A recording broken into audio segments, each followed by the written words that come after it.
Hello, welcome to my quick explanation of the Mach-Zehnder Interferometer, which I will admit took me way too long to understand how it works and what the basics of it are. This is not going to be a mathematical explanation at all. Actually, there will be no math whatsoever here. But this is just a very, very simple explanation just to understand why did this prove superposition of in this case, light, right? This is kind of a follow-up to the double slit experiment by Thomas Young, but we're gonna jump right into it, okay? So we have a very simple setup here.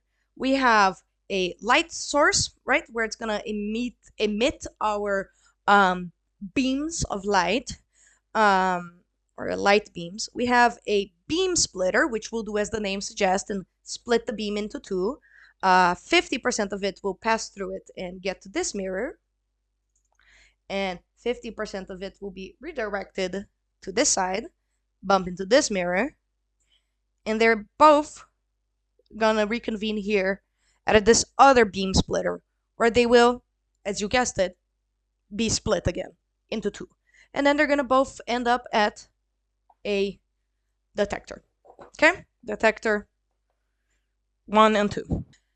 So, one more thing we need to understand here to just get the gist of it, okay? A property from waves, which we know light to be both a wave and a particle.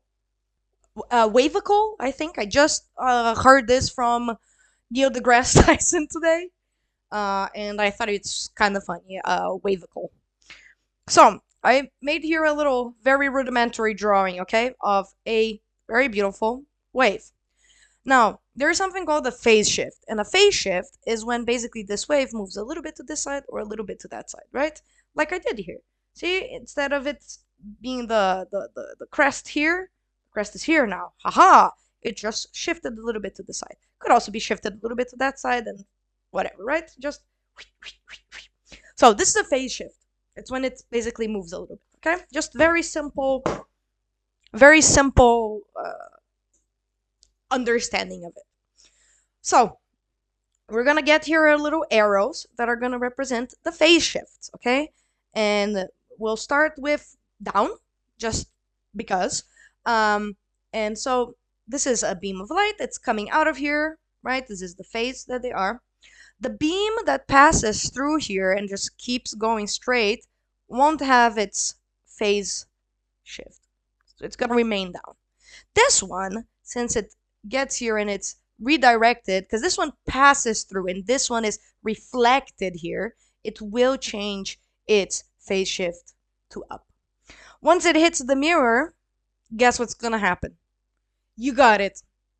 It's gonna phase shift. And it phase shifts to the other side, right? So, down, boop, changes up, boop, changes down. And now comes the tricky part, okay? And this is what took me a little bit to understand. I can't explain this because I don't understand all the exact physics behind it. So we're just gonna have to go with a little bit of like, trust me, bro.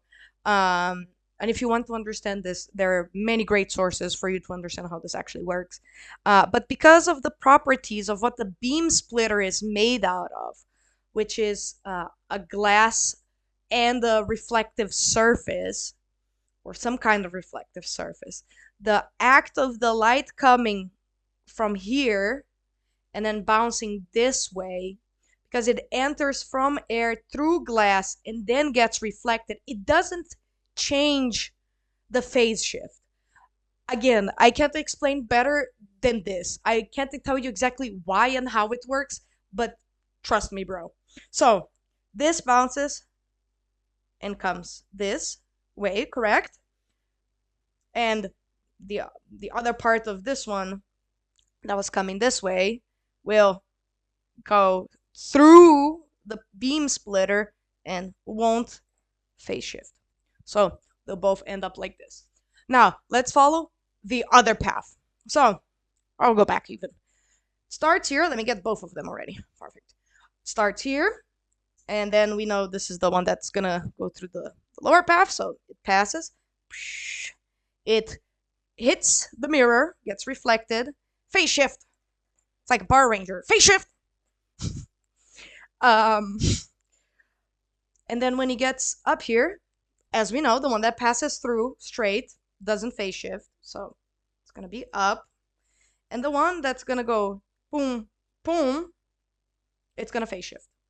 Because the, again, this one phases shift on this beam splitter because of the way that this is. Even though I've represented it through a little circle so we can just differentiate it a little bit, it actually looks a bit more like a like something like straight like this, right?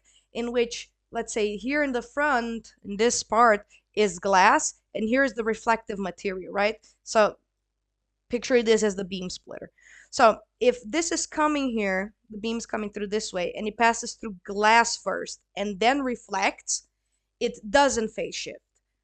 But if it passes, if it hits directly on the reflective part of it, right, the part that actually splits it to in this direction, then it does phase shift and becomes like this. So what happens here is, as we look into these detectors, these are constructive and destructive, so they cancel each other out, right? It's like having a +1 and a -1. It becomes 0. So actually, when you look at this detector doesn't detect anything. This detector, however, does detect. It detects a constructive interference because they're both in the same direction. Therefore, you see everything basically coming out on this detector. So far, so good. Not a problem, right? We know that this is we're sending a beam of light, and I guess, they're waves and they're interacting with each other. No problem. There's many photons coming through. However, the problem becomes when it's one photon. What is it interacting with? There's nothing for it to interact, right? It's interacting with itself. If you send a single photon to do this, and you only get a signal at this one, at this detector, it implies that there was also a destructive interference in this one, and it didn't come through, right? And I'm not saying like we shoot one photon and then we get the result and we're like, oh, work done, let's go home, guys. No, like, right, you can keep doing this. It's a repeatable experiment, right? Which I think all science has to be repeatable. Something to be something laws of science making. So this is what's crazy about it, right? It's the fact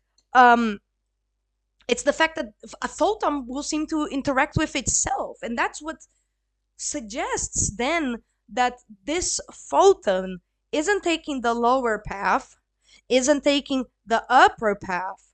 It's not taking both paths at the same time, and it's not taking no paths at the same time. It means that the world is spooky and kind of weird, and that it's interacting with itself and coming out, right? I'll give just another part of this example of this interferometer that we see is things are a little bit different. This is the basic gist of it, of what in my opinion, is what really is the huzzah of this experiment, right? The another thing we can do is, if, of course, you put a block here and you completely block this path, you will have, right, the things come here, they switch here, and then they switch here, and then they get blocked here. And these ones aren't going anywhere. So, of course, you're going to see some of them.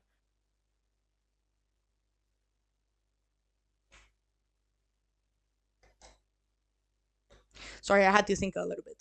And then you're going to see here 50% of the photons coming out on this side, and 50% of the photons that went down there coming out on this side. So we see stuff on both of them. What happens differently also, and I didn't mention this before, but it is part of this, it's the fact that these have to be the exact same lengths, right? And the exact same everything down to a T. And if you don't know, this is a fun fact. I never put these two and two together. But LIGO, that was able to figure out, that was how we found out about gravitational waves, right? We actually were able to, not found out, but we detected gravitational waves, is a laser interferometer gravitational wave observatory, something like that. I'm not sure on the O right now, but it is an interferometer, which is super cool. It's a different type of interferometer. It's not this one, but that's just a fun fact on the side. Um, so that's what happens if you block one of the paths, right? If you have something that we're calling a sample here, and in my case, I know this is the one I used before, but we're using our imaginations here, okay? Um, obviously, this is not what the experiment actually looks like. One to one, it's not made out of Lego. Even though LIGO, it's just one letter away. Um, if we put here a sample, and by a sample I mean some material of some other medium, right? Either glass or water, something different than air, because the medium that light had been traveling in so far has been air, right? And all of this is air. However, here we're gonna put something that is a medium that's gonna make it travel through glass, let's say, right?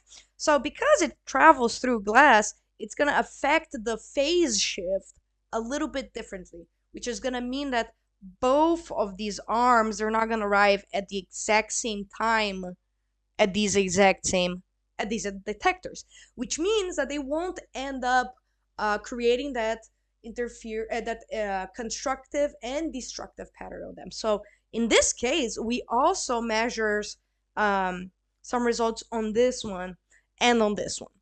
So all this to say, it's kind of cool and it's kind of crazy, and I wasn't really sure what this was proving outside of um, the double slit experiment, but I think now that I've finally understood this aspect of where it gets spooky is when you send one photon and it has the exact same result as if you were to send, let's say, right, two photons, that you'd be like, well, they're interacting with each other, that's why it's constructive and destructive.